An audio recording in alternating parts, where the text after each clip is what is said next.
Apakah Anda penasaran apa sih mindset yang tertanam dalam produk kreator yang sukses itu, yang bisa ngasilin ratusan juta rupiah setiap bulannya, yang bisa ngasilin miliaran rupiah setiap bulannya? Kalau Anda penasaran, tonton sampai selesai ya.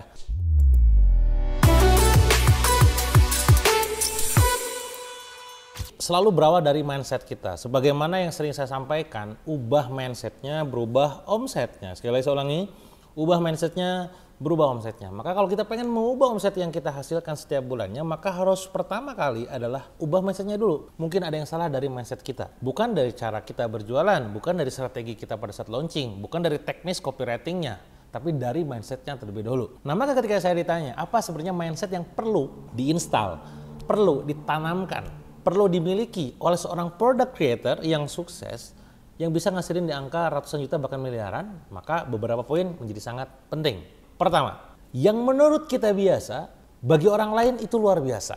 Sekali lagi saya ulangi, yang menurut kita biasa, menurut orang lain itu luar biasa. Maka ini menjadi sebuah mindset pertama yang perlu kita pikirkan dan tanamkan. Karena seringkali kita merasa bahwa aku mah bukan siapa-siapa, aku mah apa atuh ya, gak punya pengalaman gitu kan, cerita aku tuh buruk dan segala macam. Kalau Anda melihat kondisi seperti itu, artinya Anda tidak peka dan mensyukuri apa yang Allah sudah kasih kepada Anda. Ingat, cerita kita itu ya akan berpotensi bisa jadi wasilah kebaikan buat orang lain. Bahkan ketika dulu saya bangkrut, mungkin Anda sudah sering dengar bagaimana saya mengubah derita saya menjadi cerita saya. Derita saya bangkrut 7,7 miliar menjadi cerita saya saat saya memulai karir menjadi seorang pengusaha. Tragedi bangkrut saya menjadi komedi saya saat ini ketika ngobrol dengan orang-orang sekitar. Masalah saya, musibah saya menjadi anugerah saya ketika saat ini saya bisa menceritakannya kepada Anda gitu kan.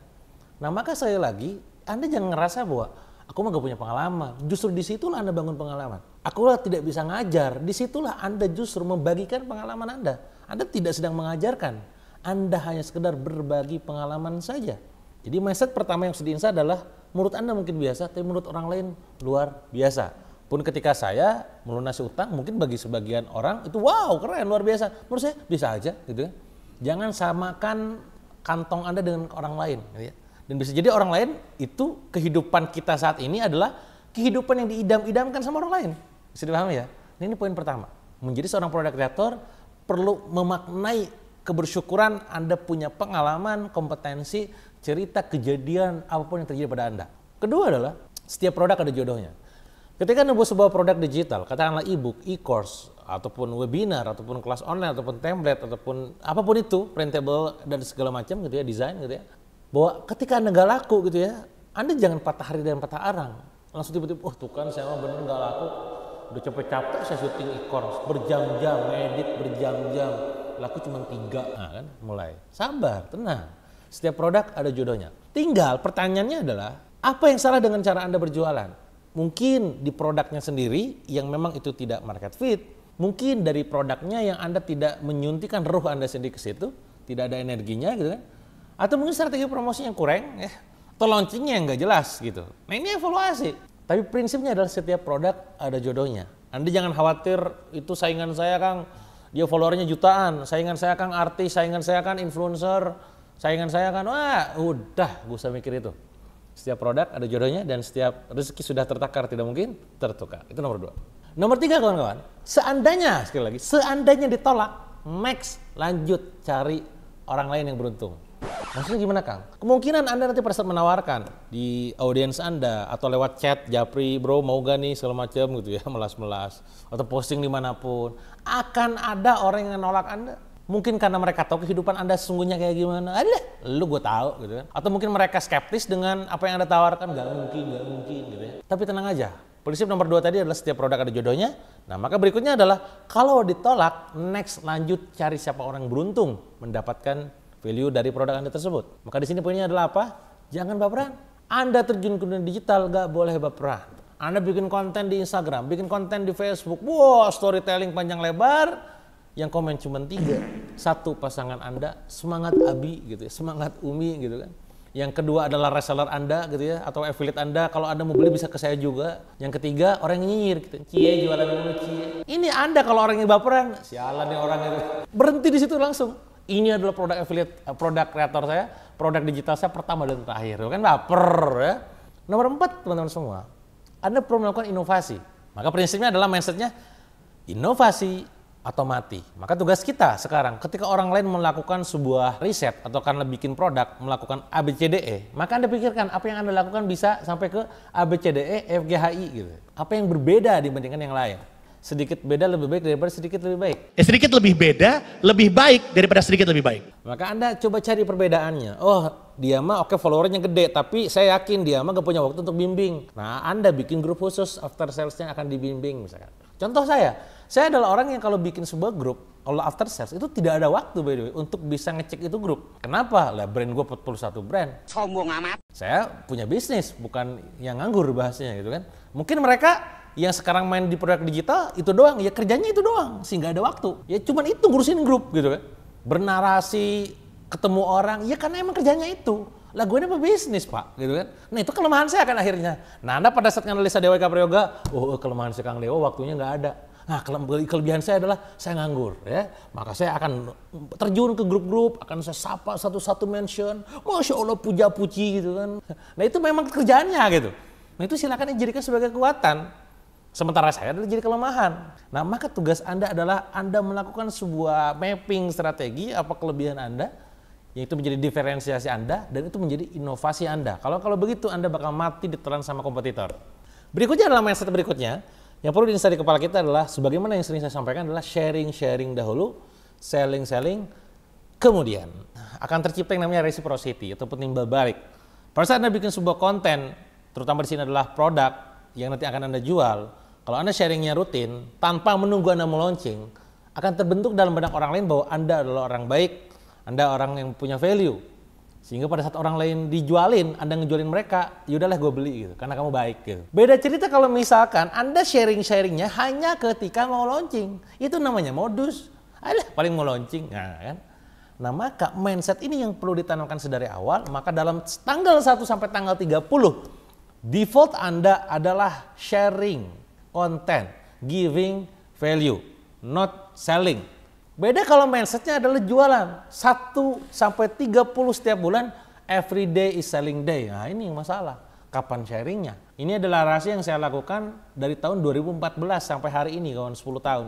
Karena saya sering sharing.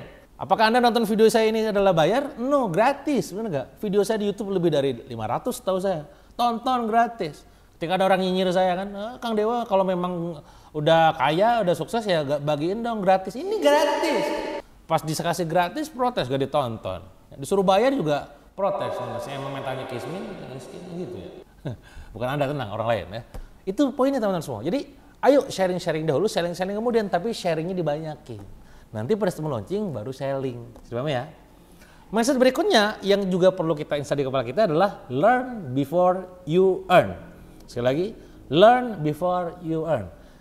Maka belajar dulu baru menghasilkan. Semakin banyak kamu belajar yang dieksekusi brutal, akan semakin besar potensi penghasilan Anda. Pun juga sama ketika Anda nonton video ini. Anda tiba-tiba pengen belajar lebih dalam tentang digital product, kan gimana sih teknisnya, mindsetnya, fundamentalnya.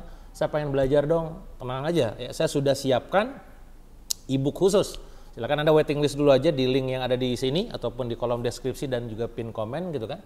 Di situ saya bagikan pengalaman saya bertahun-tahun bagaimana membuat sebuah produk digital yang bisa works, yang bisa ngasilin omset ratusan juta, bahkan income ratusan juta rupiah. Monggo dibaca.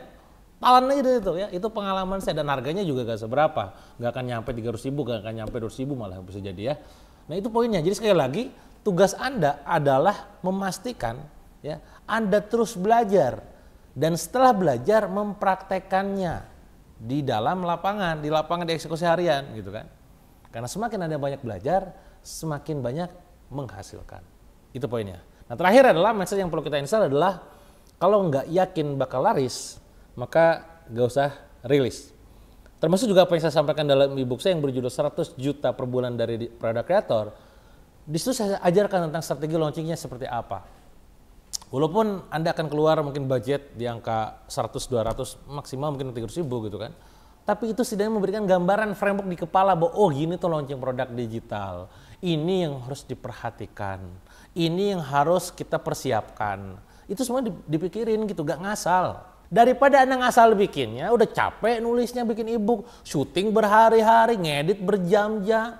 Pas launching, bar harusnya meledak, melempem kayak kentut gitu kan. Gimana? Capek kan? Udah bikin lama-lama, omset berapa? 5 seharusnya. Gimana? Mending mana? Anda belajar dulu, cuman keluar duit di angka 200.000, 300.000, tapi bisa di angka ngasilin angka 100 juta, atau udahlah ngapain gue belajar, gue udah bisa. Nah itu merasa bisa. Jadi sekali lagi kawan-kawan semua, kalau gak berpotensi laris, gak usah rilis. Ini adalah mindset yang harus mulai diinstal buat Anda para produk kreator agar bisa sukses. Nah, bagaimana kebiasaannya? Kebiasaannya tentu adalah menginstal ini dan membuktikannya di lapangan, mindsetnya. Anda harus disiplin, ya. Mau gak mau Anda harus mampu manage waktu Anda, kapan Anda bikin produk, kapan Anda bikin angle copywriting, kapan Anda riset, gitu kan, kapan Anda syuting seperti ini. Nah, itu harus punya waktunya tuh. Maka kebiasaan menjadi seorang sukses berawal dari kemampuan dia dalam manage waktu dia, manage diri dia. Oh ini waktu jadwalnya gue syuting, ini riset, ini bikin konten, ini iklan, ini. Nah, silakan ditentukan. Tentu selain poin-poin tadi. Bisa dipahami ya? Semoga ini memberikan gambaran buat Anda agar tercipta mindset yang benar dan kebiasaan yang benar untuk menjadi seorang kreator produk atau produk kreator yang sukses bisa ngasilin di angka ratusan juta bahkan miliaran rupiah setiap bulannya. Itu aja mungkin dari di video saya kali ini. Kalau Anda suka dengan video saya silahkan Anda like dan juga subscribe channel YouTube-nya. Mau nanya silahkan tanya di komen atau mungkin jadi bahan buat video berikutnya. Terima kasih, sampai jumpa di video berikutnya.